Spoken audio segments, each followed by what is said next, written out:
Lisa Frankenstein is, according to Focus Features, a coming-of-age love story about a misunderstood teenager and her high school crush, who happens to be a handsome corpse. This film was written by Diablo Cody and directed by Zelda Williams.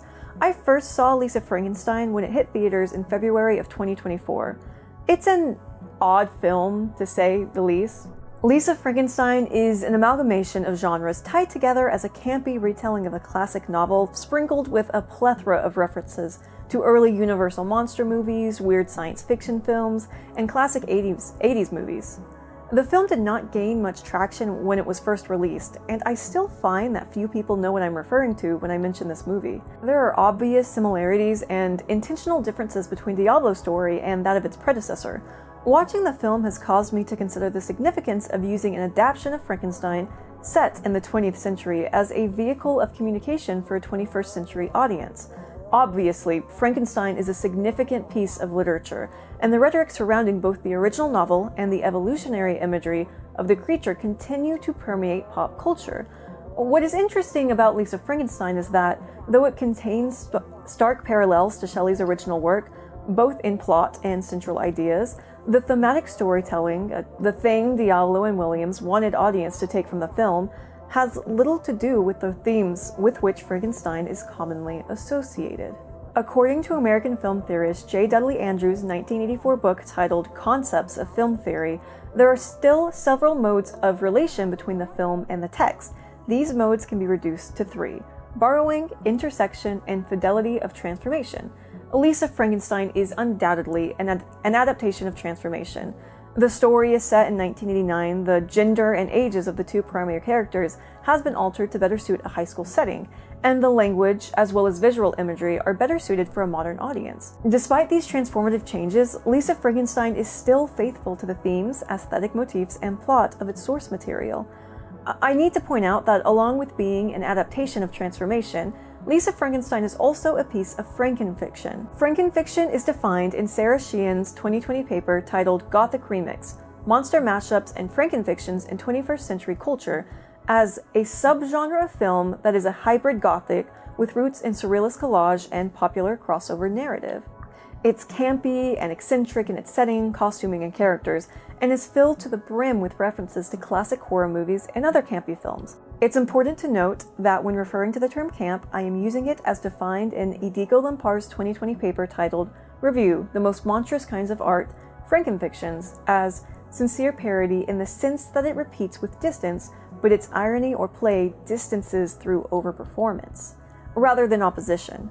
Though the colorful and distinctive 80s aesthetic that imbues Lisa Frankenstein can seem to contradict what is expected of Gothic works like Frankenstein, these visuals merely transmute the dark, macabre imagery that is rife in the film. Lisa Frankenstein is filled with murder, death, tension, and mystery, motifs that are common in Gothic literature. The flippancy and comedic nature in which these instances are portrayed can often disguise the truly morbid nature of these scenes, but they are still there and they are still macabre and eerie. According to Jonathan Crimmins' 2013 paper titled Meditations, Sleight of Hand, The Two Vectors of Gothic and Mary Shelley's Frankenstein, critical approaches to Gothic origins usually bear on theme and ideology rather than on textuality. More notable than the broad Gothic themes in the two mediums are the plots they share. Both narratives follow someone who is confronted by a reanimated corpse who commits murder under the guise of revenge. It is predominantly the setting, gender, and blatant emphasis on certain themes that mark the differences between Frankenstein and its adaptation. While Frankenstein is a story that takes place in the early 19th century and uses a male scientist and his creation to explore themes of humanistic morality, companionship, hubris, and human sin and fear embodied by the other, Lisa Frankenstein takes a less prominent, more female-oriented look at these motifs. Don't get me wrong, all the aforementioned themes exist in Lisa Frankenstein. Notably, the characters of Lisa and Tappy, through their depictions of traditional female Gothic characters, as described in Seaman Usten-Kea's 2022 paper titled Women in Gothic Fiction: Depiction of Female Figures in Horror Stories, challenges audiences' perception of gender and sex. While the Gothic themes present in Frankenstein exist in its adaptation and a modernized transformation, they still aren't the focal point of the film. This is where my analysis of Lisa Frankenstein as an adaptation gets a little complicated. Any rhetorical analysis of a film is made to answer the question, what's the point? Why Frankenstein? Why 1989? What is the point of making a campy adaptation of a 200-year-old science fiction Gothic novel? Those are the questions I set out to answer throughout my analysis and subsequent research of the film. Going back to Criven's 2013 paper, he says Gothic stories, such as Frankenstein, often exist as the provocation to exploring a deeper, more complex humanity. In Drago Monklivik's 2023 paper titled Monsters on MTV, Adaptation and the Gothic Music Video, this exploration is often achieved through monstrous figures that represent repressed past, the recentering of marginalized or erased subjects, defamiliarizing empirically known realities, or activating abjected and taboo human impulses. There are those who read Frankenstein as a reflection of the growing concern over gender inequalities in the early 19th century. In her 1993 paper titled Ideological Revisions, Cross-Gender Characterization in Mary Shelley's Frankenstein, Dr. Margine Puritan understands Shelley's novel to be the female response to 19th century anxieties about gender distinction and roles. Puritan considers the dialogue and actions of Shelley's male characters to be intrinsically feminine, with a homoeroticism inscribed in many of the prominent male characters' relationships and the subsequent disclosure of the disguise and censorship women were compelled to endure. This reading of Frankenstein aligns with the feministic themes I noticed in Lisa Frankenstein. In her narrative, Lisa functions as the other that is scorned by society.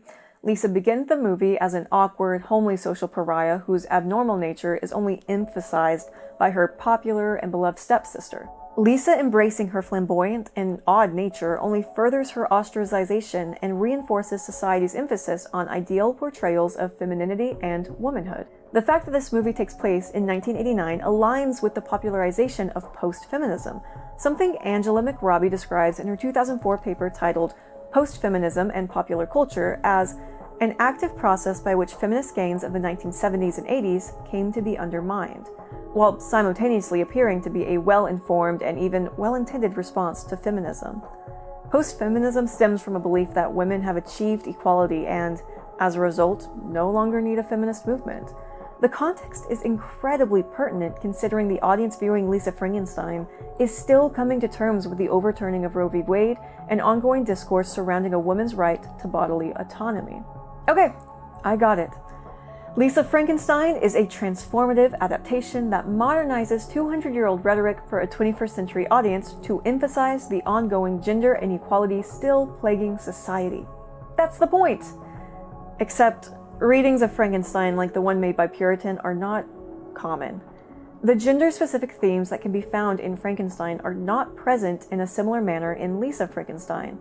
More common readings of Frankenstein, such as that found in Nancy Yosef's 2002 paper titled The Monster in a Dark Room, Frankenstein, Feminism, and Philosophy, find that the portrayal of ambition to create life without the other and the inescapable erasure of the feminine and the maternal that project entails are the foci of varied feminist interpretation of the novel.